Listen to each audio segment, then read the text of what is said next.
Jangan lupa like, comment, and subscribe channel YouTube TVRI Bengkulu dan nyalakan lonceng notifikasinya.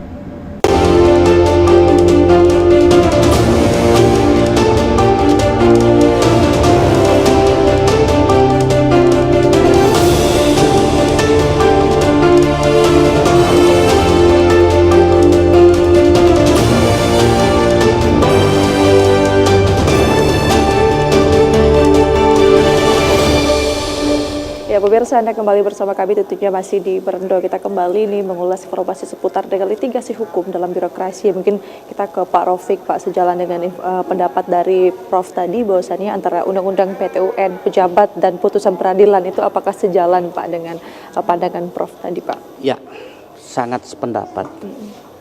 Pada prinsipnya yang namanya pengadilan adalah tempat para pencari keadilan untuk mendapatkan keadilan. Namun saya punya suatu pengalaman yang sangat dramatik ketika mantan ASN yang telah menjalani proses hukuman di bawah 2 tahun, lalu mereka sudah dipekerjakan kembali sebagaimana baiknya, hanya dengan berdasarkan SKB, surat keputusan bersama dari Mendagri, Menpan dan BKN, mereka diberhentikan tidak dengan hormat. Oh, dari SKB itu tadi, Pak? Cukup dengan SKB. Sedangkan aparatur sipil negara punya saudara kembar. Ada TNI, ada Polri. Betul. Semuanya di PTDH kalau ada di dalam amar putusan pengadilan sebagai bentuk hukuman tambahan. Betul ya, Prof? Nah, jumlahnya, Mbak, 2.357 orang se-Indonesia. Dan kami LKBH Korpri menjadi salah satu inisiator utama untuk melakukan judicial review ke Mahkamah Konstitusi untuk menyelamatkan 2.357 ASN se-Indonesia. Bagian dari itu ada 168 orang ASN seprovinsi Bengkulu. Bayangkan kalau mereka punya istri, anak, dan keluarga pokok yang menjadi tanggungan mereka. Bukan hanya karir yang hancur, tapi kehidupan mereka. Satu keluarga ya, Pak? Nah, dengan semangat solidaritas dan soliditas Korpri, memang di sini membutuhkan sebuah komitmen yang kuat. Betul. Benar, kita terbatas pendanaan, SDM, Sapras. Tetapi yang dihadapi ini sebuah kenyataan. Resiko dalam tugas itu sudah pasti ada, tapi kapan terjadi hanya Allah yang tahu. Dan setiap teman-teman yang tersandung pidana korupsi, kalau sudah berada di lapas Bentiring, dia mengatakan langkah kaki kami membawa takdir ke sini. Artinya belum tentu mereka itu murni bersalah secara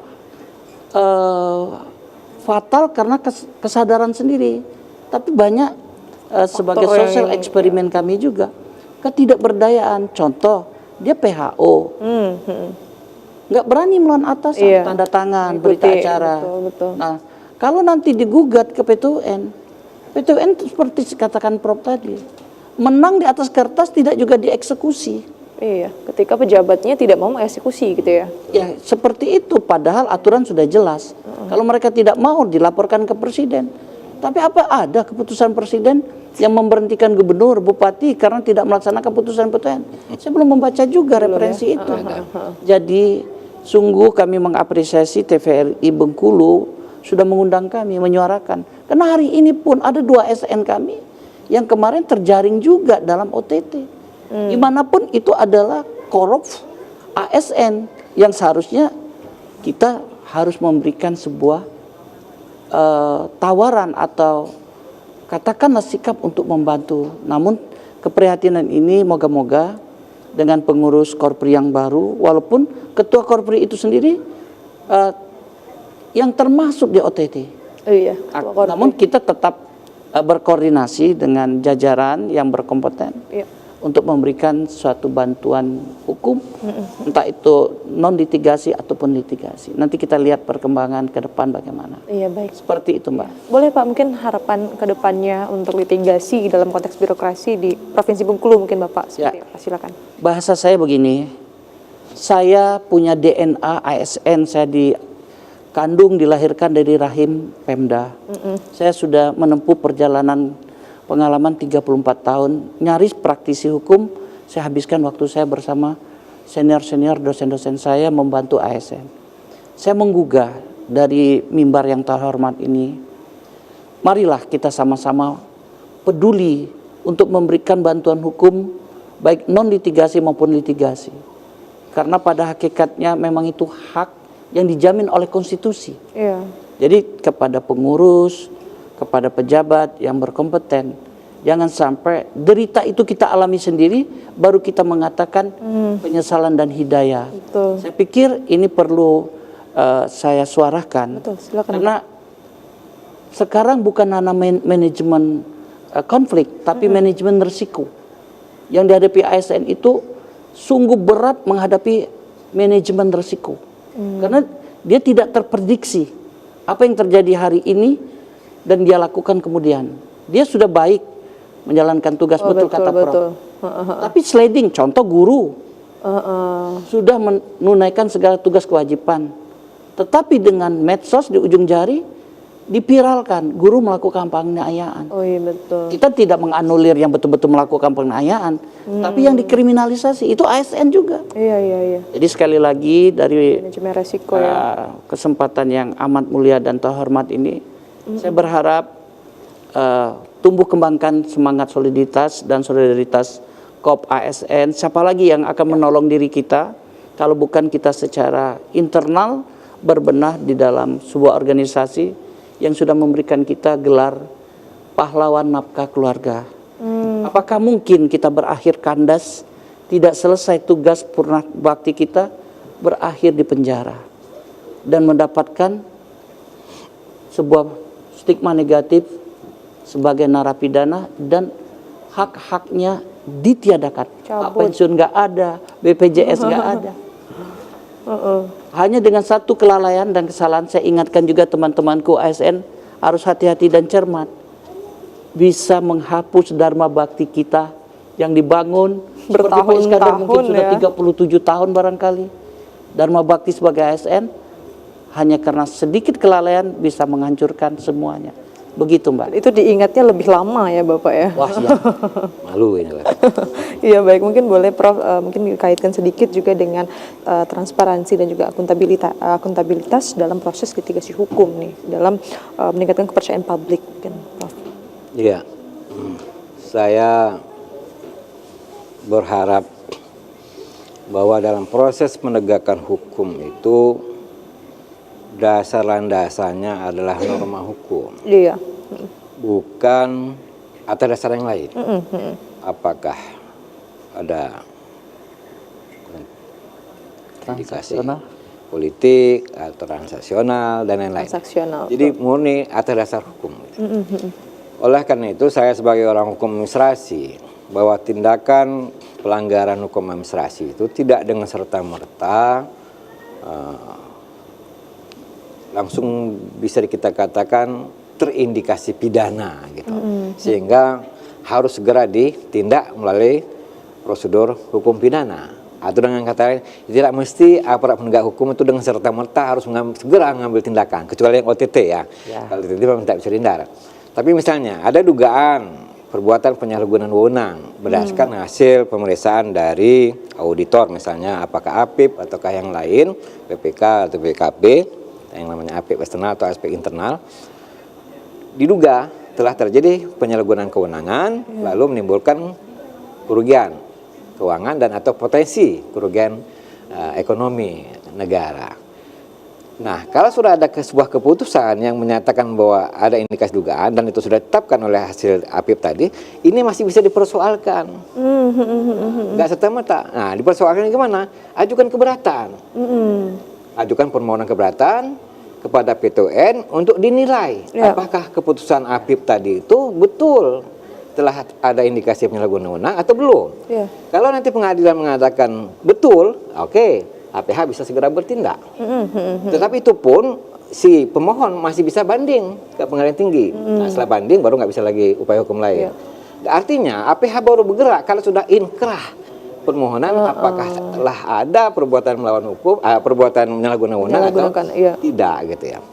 Lalu persoalannya Undang-Undang Tipikor kita pasal 2, pasal 3 dan pasal 5 itu juga menggunakan istilah penyalahgunaan kewenangan. Menyalahgunakan kewenangan Islam kalau itu menyalahgunakan kewenangan. Dan di ketentuan lebih lanjut bahwa penyalahgunaan wewenang ini sudah berarti dia sudah masuk ke ranah pidana. Ya. Ada unsur-unsur delik. Dan kapan itu mulai? Nah ini tidak jelas. Apakah dimulai dari proses penyelidikan atau penyidikan? Dalam praktek, pada proses penyelidikan, full bucket itu sudah masuk ke aspek pidana. Nah, Undang-Undang 30 2014 menyatakan kalau dia sudah masuk aspek pidana, proses pidana dikatakan itu, maka upaya tadi itu nggak boleh dilakukan. Nah ini, jadi pasal 17 kita bisa lihat dari ketentuan pasal 17, 18, 19, 20, 21 terutama. Jadi kalau pasal 21 Undang 30 2014 itu mau diterapkan, jadi omong kosong saja itu pasal itu. Karena polisi atau aparat penegak hukum jaksa misalnya sudah mengatakan, Pak ini sudah dimulai proses pidananya nih Pak, kami sudah full bucket ini. Oleh karena itu permohonan ke PTN nggak bisa dilakukan lagi. Nah, jadi sudah nyerahlah si ASN tadi. Nah ini hukum kita antara aparat penegak hukum dengan aparat birokrasi ini nampaknya belum, jadi kayaknya rebutan tuh cepet-cepetan gitu ya. Yang ini loh kayak ini pidana ini full bucket tadi ya. Ada proses ini. Nah, jadi teman-teman jaksa atau polisi mbok sabar dulu. Nah, kalau ada ini kan tunggu dulu, berikan hak normatif dari si orang yang diduga telah melakukan perbuatan penyalahgunaan. Kalau nanti pengadilan tata usaha negara mengatakan tidak ada indikasi penyalahgunaan wewenang, clear, selesai. Kalau ada timbul kerugian negara, dikembalikan, selesai. Gitu. Artinya hukum administrasi itu adalah primum remedium utama terkait dengan penyalahgunaan wewenang. Pidana ultimum remedium. Setelah administrasi yang selesai. Nah ini yang sebagai yang mau saya sampaikan. Ini saya murni akademisi, tidak ada kepentingan apapun. Normanya begitu mengatakan, gitu. Norma hukumnya mengatakan. Nah yang kedua, mohon kepada pemerintah untuk segera mengubah undang-undang PTN itu agar dia bisa eksekutorial. Nah, masa sampai 586, 9 2004. 51 2009 3 kali rubah, tambah lagi 30 2014. Jadi 4 undang-undang tambah lagi beberapa perma. Ini mengatur persoalan hukum administrasi. Bingung ini. Hakimnya pun kadang bingung. Kan enggak semua, banyak hakim muda kita kan pengalaman belum banyak, baca kurang. Nah, akhirnya nggak banyak paham bagaimana menerapkan hukum ini. Nah, jadi karena kalau jadikan satu saja undang-undang peradilan tata usaha negara yang sudah melingkupi semua aspek tadi itu, termasuk eksekusinya yang penting itu. Kalau eksekusi nggak diatur, bubarin aja PTN itu. Mau banjir, ngapain buang-buang uang negara, gaji hakim banyak. Karena nggak ada eksekusi di akhirnya ya Pak ya. Nah, biar para hakim juga tahu. Oke, baik. Saya tambahkan. Iya silakan Pak. Saya tambahkan. Ini kan kita baru selesai hajatan pesta demokrasi nih. Nah, sejak juga pilkada langsung bagi ASN yang tidak pernah diprediksi dari awal, yaitu hanya melahirkan 2 hal, Mbak. Satu, dendam politik. Kedua, balas budi. Jadi apa yang dikatakan Prof itu muaranya dari persoalan. Kalau nggak balas budi, dendam politik. Ya, nah inilah nasib ASN itu. Saya katakan berada di ambang manajemen risiko. Mannersnya tinggi. Nah, mereka menjalankan sesuai dengan norma, kepatuhan, sifat-sifat keteladanan. Tetapi di lain sisi mudah dijatuhkan, mudah digelincirkan, bahkan terbawa kepada transformasi politik praktis yang sudah menjadi bukan rahasia umum lagi, jadi tim ses segala macam. Saya ingatkan juga kepada teman-teman supaya meniti jalan karir tidak karena sebuah ambigu atau pilihan yang mendua, tapi netralitas, profesionalitas sebagai ASN saja, biar aman sampai apapun akhir. resikonya. Apapun resikonya. Iya. Misalnya kan? Ya. Iya betul, tapi saya sepakat Pak dengan manajemen resiko ya memang pada dasarnya sangat tinggi ya Bapak ya. Tergelincir. Iya, baik terima kasih banyak Iya. Prof dan juga Pak Rafiq. Ini Sama-sama. semoga tadi apa yang kita sampaikan mungkin didengar Sebenarnya dengan banyak lagi, Mbak. Oh iya lebih Kalau banyak mau, lagi, cuma tapi mungkin next bisa ya 2 Bapak ya. SKS nanti. Kayak kuliah sekarang jatuhnya ya Kuliah. Bapak ya. Iya mungkin tadi semoga apa yang disampaikan tadi berkaitan juga dengan undang-undang PTUN mungkin pemerintah juga mendengar ini Bapak ya. Mungkin segera ada eksekusi ini jatuhnya ya setelah ini aksinya seperti apa mungkin yang diharapkan dari teman-teman di bidang hukum mungkin ya mungkin.